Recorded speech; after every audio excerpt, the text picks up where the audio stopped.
do do do do do do. Is around the sun, the earth knows she's evolving, and the rosebuds know to bloom in early May.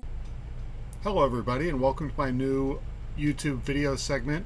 The original series was better. In other words, Star Trek, the original series, and the Wrath of Khan was the best of Star Trek. And I'm not here to say that any of the other series suck, except for Enterprise and anything done afterward. I quite enjoyed The Next Generation, although honestly DS9 was my second favorite and Voyager was my third. There's just too many annoying characters in the Next Generation for me to really be happy with it. But the bottom line is the original series was better, and I'm going to go episode by episode talking about each one, and I'm not going to hold back. There are some real stinkers in the original series, stuff that is embarrassing to call yourself human or even part of the Federation. But just in general, the goods were better, much better than anything else. And by the way, I'm not even going to get into the whole J.J. Abrams fiasco and what he did to Star Trek. It is not Star Trek. Honestly, for me, the series ended at the end of the Wrath of Khan, with Spock's death. And I did cry like a little girl. I was like 11 or 12, and I cried my eyes out. Very sad scene for me, and it still brings a tear to my eye even thinking about it. But, you're welcome to argue with me. I am welcome to hear comments or I'll read any comments you post. I will talk about anything you have to say. I'm sure there are good episodes in other series, except for maybe Discovery. And from what I hear, Picard, have yet to watch it. But let me know what you think. I'm happy to talk to you about it. By the way, I am not going to listen to anyone that wants to tell me how much better the effects are in the newest movies. The effects is so tertiary and worthless. I mean, honestly, of course the effects are better. The Next Generation was 25 years after the first series. Each series is going to be progressively worse, or better and better with the special effects. So, the ships look like toys. The effects were laughable. I know they did a lot of the effects. I actually like I'm nostalgic for the old effects, but you can't really make that case, and it's about the story and it's about the characters. That is what we're going after here.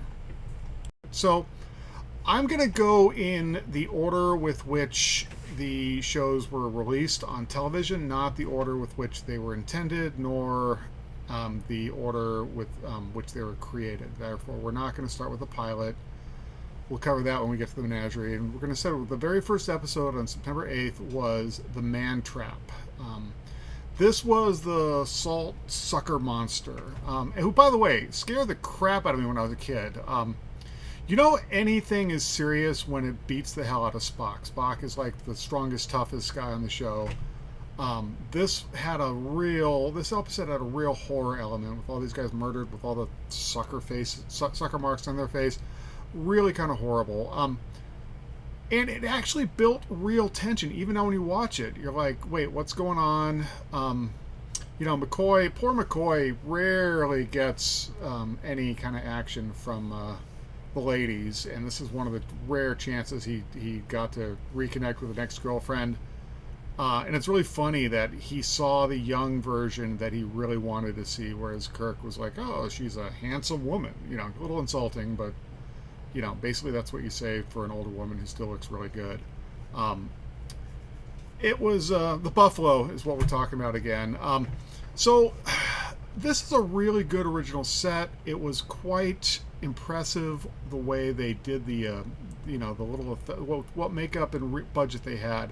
By the way, this episode's also a really good episode that shows how limited the budget was for the original series, because the Buffalo costume was later on put on a mannequin and shown in the gallery for the Squire of Gothos, and it was one of the creatures he shot with the phaser. So, they definitely reused a lot of props and a lot of makeup and costumes. So, this is really kind of a all-around good episode.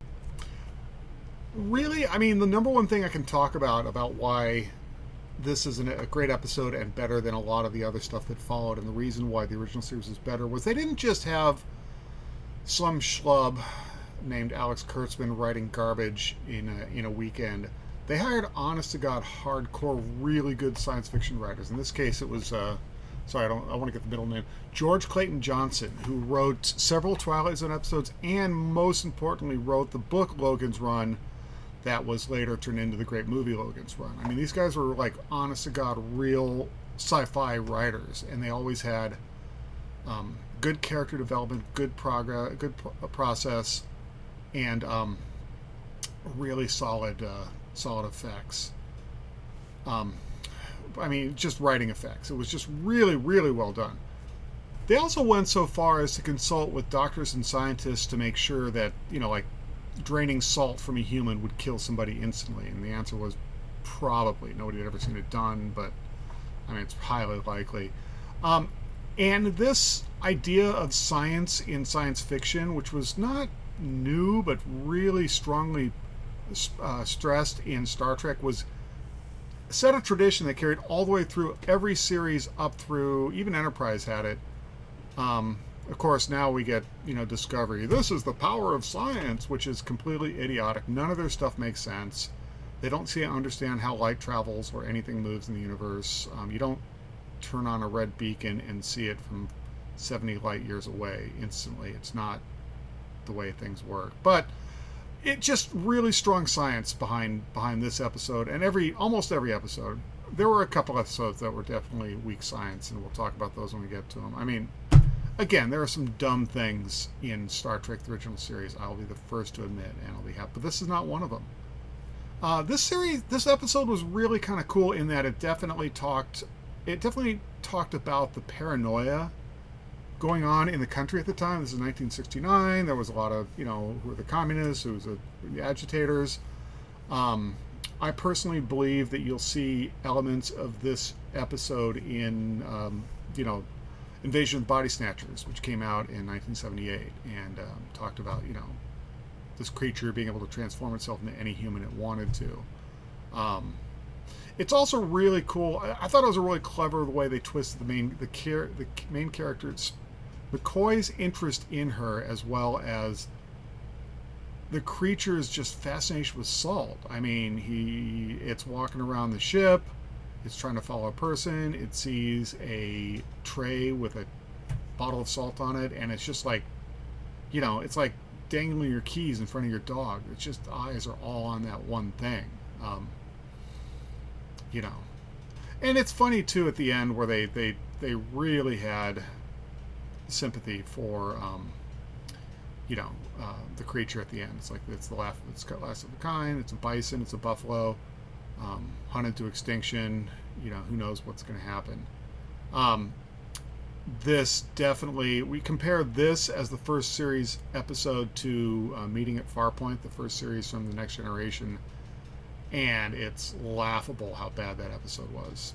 And again, I'm not here to dump on TNG. I'll watch any TNG episode season 3 on. It's all at least decent. Anything that's not too Riker heavy, I hate that guy.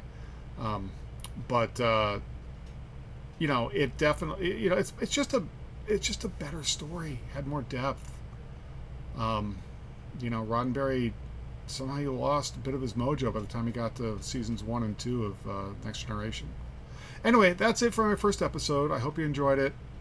Feel free again to comment and reply. I'll be doing these probably once a week until we get through the whole series, which means I'll be doing this for about a year and a half. Wow, that's a lot of episodes. Maybe I'll do 2 a week.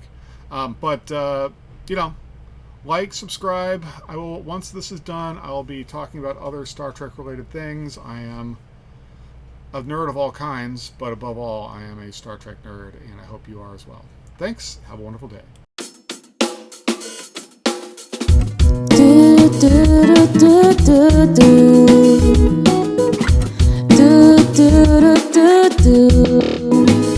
As around the sun, the earth knows she's revolving, and the rosebuds know to bloom in early May. Just as hate knows love's the cure, you can rest your mind sure that I'll be loving you.